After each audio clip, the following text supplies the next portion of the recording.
Hey, it's Jack, and this video is called, Is He Losing Interest? Here's what to do. So let's get right into this. If you're having the situation where you've been connecting with a guy and he's now connecting with you less, or he seemed really interested and now you're thinking he's not so interested, there's a couple of things that you can do. First thing you can do is you can do nothing. You can observe what's happening.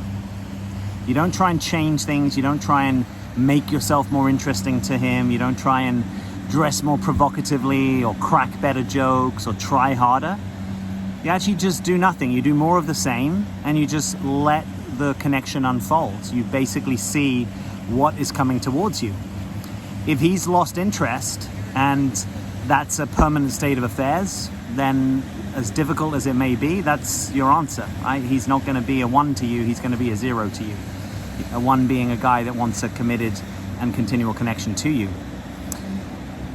Now, that might be difficult, right? That might involve some sitting on your hands. That might involve calling your friends when you're thinking about calling him. It might mean you have to let go of some ideas you had about who he was or where this could go.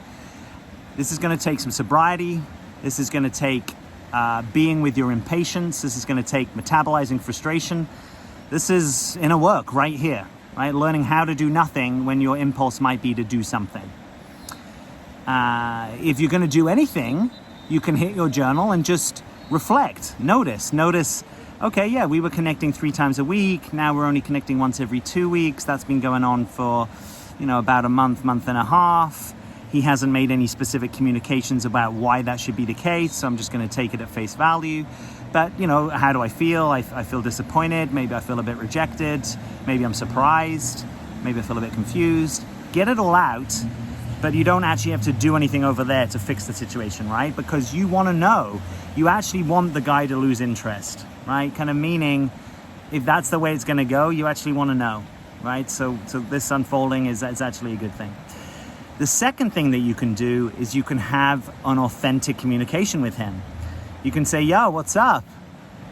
Seems to me like we're not connecting as much as we used to. Am I reading that correctly? Yo, what's up? I'm curious where you're at. What are your intentions? Yo, are you still romantically interested in me? What's going on? Yo, I'd love to have a chat with you just so we can both get on the same page about where this is and where this is going. So you get to decide whether you want to have that as, a suggested in-person conversation, whether you're happy to go back and forth over text, no right or wrong. If the thing is already somewhat dwindled, it may not be worth getting together. Had people share this in the past. I don't want to get together, Jack, just to talk about the fact that something is no longer there and just to kind of clarify that it's no longer there. That seems like a bit of a pointless conversation. The only thing that can be good about having some kind of conversation or mutual real time, maybe it's a call, is just to kind of acknowledge in the space between us that something has dropped off and that is the state of affairs, right? There can be situations where people don't have that conversation and then what happens? He comes back around. And now it's kind of hard to say, well, I thought we weren't really doing this because you've never really had that clarity and communication. So you're a little bit more open for business.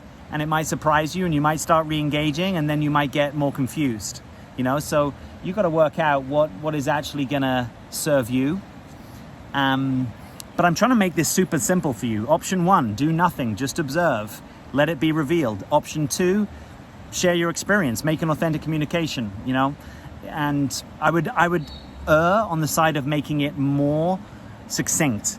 Not like writing him a really long cryptic poem, but just, yo, seems like we were connecting more than we now are. Is that your desire? Is there anything I should know about this? Am I reading it right? Doesn't need to be long, just a few sentences just to get to the essence of it, because this doesn't need to be a hugely complex conversation, because usually when things aren't going to go somewhere, we can have all sorts of reasons and whys and wherefores and stories and metaphors, but it's kind of like it's a 0, and I'm in the business of finding a 1, and so whatever this is a 0, if there's some kind of feedback that you want to give me that is useful for me, right? Like there's a very specific reason why you dropped off that actually does relate to me, then yeah, I'm a big girl, let me know, I'm happy to hear it. But we kind of get to the heart of the matter, right? We don't need to kind of beat around the bush too much. Generally, you don't turn a guy off by being politely direct.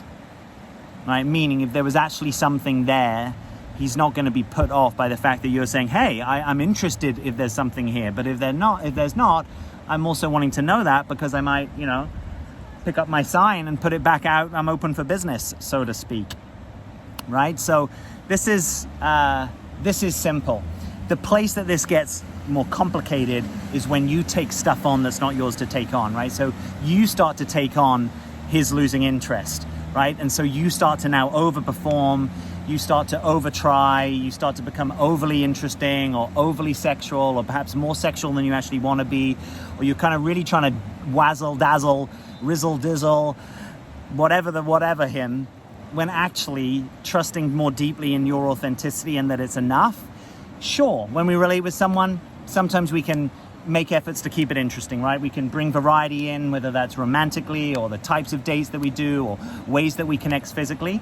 Most people appreciate that, but that's like icing on the cake, right? That's not like the cake itself. So if I've got to do that all the time just to be on the pitch playing with this guy, I'm probably trying too hard. And probably therefore, I'm filling in for something. What am I filling in for? I'm filling in for his lack of interest. And I'm trying to generate something that actually isn't there to be generated, right? Now, I'm not saying that critically of you. I'm saying it to try and empower you and to encourage you to take your power, claim your power, be yourself, and be okay. That, let's just, for a moment, get with the sort of the harder reality of this. The majority of guys are either not going to be interested in the beginning, or certainly not going to be interested in a real connection with you, or are going to lose interest, right? That's going to be the vast majority of guys that you come into contact with, because it's, for most of you that want a monogamous connection, it's a fairly binary thing, right? It's either going to be a one and someone's going to eventually be in a committed monogamous relationship with you, or they're not, and mostly it's a lot of nots. And so sometimes that can be tiring and disappointing, and sometimes that can have you then want to manufacture, right? Like, gosh, this is so boring, tiring, same old. I'm going to just try a little harder. This one guy that sort of seemed interested and now has dropped off, I'm going to do a little bit more. I'm going to keep prodding him. I'm going to keep inviting conversation. I'm going to keep inviting him to do things with me. When actually, it may be better to put your attention on connections in your life that are going to hang around, right? Friendships, family members, co-workers, colleagues, professional networking, people that work out at your gym, people that you can go on hikes or bike rides or make music or poetry or whatever your things are, because that's likely to be more of an investment, right? Whereas trying to engage the interest of a guy who's lost interest, that's not an investment business that you're likely wanting to be in and that you're going to get much back from. And actually, it's only really, if we just strip it all away, it's only really likely to encourage your inauthenticity. It's only really like to encourage any sense of inner critic or not enoughness, not being good enough, that you have to try overly hard to engage someone's attention. There are people that you have to try overly hard to engage their attention.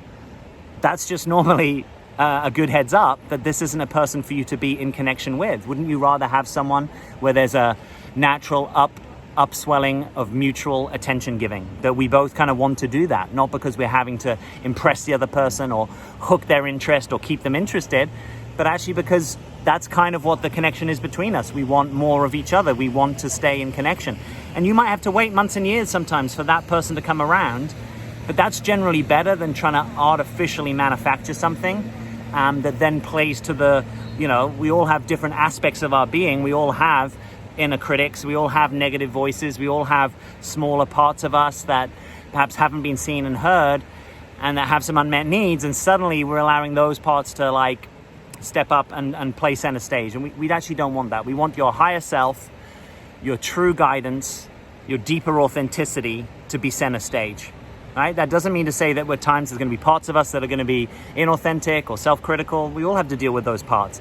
We don't want them running the show, right? So anytime you're in a situation where a guy's losing interest and you're now having to have one of these other parts kind of play center stage, because maybe in your past that was necessary, right? Maybe as a young child you worked out that dad was only really interested when you did hobbies that dad really liked. So you got really good at working really hard to do the things that other people like to do to sustain their interest, right? Or maybe dad only gave you interest when you were incredibly emotional, right? It took a real high threshold of you being dysregulated and unhappy for him to step in. Maybe it was the converse. Maybe dad was a little bit more of a fun adventure guy, and he didn't like deep and difficult emotions. But if you wanted to be fun and playful, then you got lots of dad's attention, right? So now that this guy in front of you, 35 years on, he's losing interest, and so you're suggesting lots of fun and playful things to do, because that's the way that the young one and you learned how to sustain the interest of a guy, right? Again, not making that wrong. We all have unconscious strategies for doing stuff like this, but your and I's job is to try and distinguish them, be aware of them, right? What we call making them objects, so we're not just subject to them, making them objects so we can see them, and then noticing, maybe I don't have to do that. Maybe I can choose something else, right? So said differently, if you are working hard to keep the interest of a guy who's lost interest, you're likely to lower your self-esteem, lower the trust you have in yourself, become less authentic, in a sense, become more unconsciously identified with your personality, right? So that's a big set of phrases, but it basically means do like a default sort of strategy thing that you learned to do in the past, like a kind of narrower, more preoccupied way of doing you, like a deploying you in a certain thing, because well, if I sort of do this, I tend to get more interest, right? If I'm provocative in this way, or if I'm emotionally outbursting in this way, or if I'm emotionally subdued, or I'm being incredibly fun and hilarious, then I get these guys' attention. But I actually just leaves me in a pattern of being exhausted because I'm having to work so hard, and maybe deep down part of me knows that my essence, my more relaxed, essential way of being isn't actually a good fit with him because he doesn't seem that interested in it. And that's okay. You're watching this video right now, presumably you have somewhat level of interest in it, right? Someone else will have clicked off this video after 1 minute. That's fine. That's called resonance. That's called trusting that people that get it, trusting that someone that gets you will get you, right? So if a guy's losing interest, either do nothing, which could also mean just kind of let it downshift and walk away, or 2, make an authentic communication, and particularly make an authentic communication if it allows you to actually name it and get closure and move on, rather than sort of subtly or unconsciously leaving the door open, because what you are afraid of is, well, what if there's an uptick of interest and then I close the door on him and then he's not available, right? So, okay, there is a little risk that could happen. I'd say statistically, not a big risk.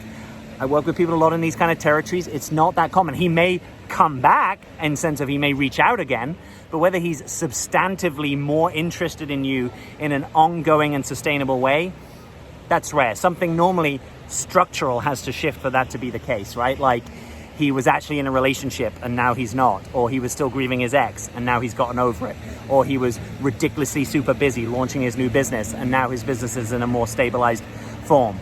But most of the time, even all those things, what's there at the beginning is quite important to pay attention to. And if it doesn't constellate in him being interested enough in you, your strength, grace, and power comes from you noticing that and being willing to downshift and walk away. Or at the minimum, being able to name it and let's have a frank, heart-to-heart, real-to-real person conversation about what's going on. So, are you picking up what I'm putting down? Please leave me a comment. Let me know. Have you had this experience? Have you had this experience recently of someone losing interest? Did it confuse you? Were you able to walk away? Have you taken your stand? Perhaps you tried to have an authentic conversation. Let me know. How did that go? Did he meet you there? Did you get good information? Is it still not really clear? Is he still coming in and out? What's actually going on? Please leave me a comment. And I want to invite you to check out, if you haven't, click the first link beneath this video because I've put my free guide there. This is the He's Your Guy checklist guide. It's just 9 simple steps that you can run any guy through to get a sense of, is he actually available for a more committed style of connection with me? So let me do some of the heavy lifting with you. It's super simple. It takes 5 minutes. It will probably be easily 5 of the best investment of minutes of your time today if you're in this situation that you're losing a lot of thought or sleep to whether a guy's interested or not. So just click that link, get the checklist, and subscribe to the channel if you haven't. Let's have you here more often. I release videos every week on personal growth, inner work, authenticity, dating. I'd love to have you with us. And as always, I'm Jack. Thanks for being here.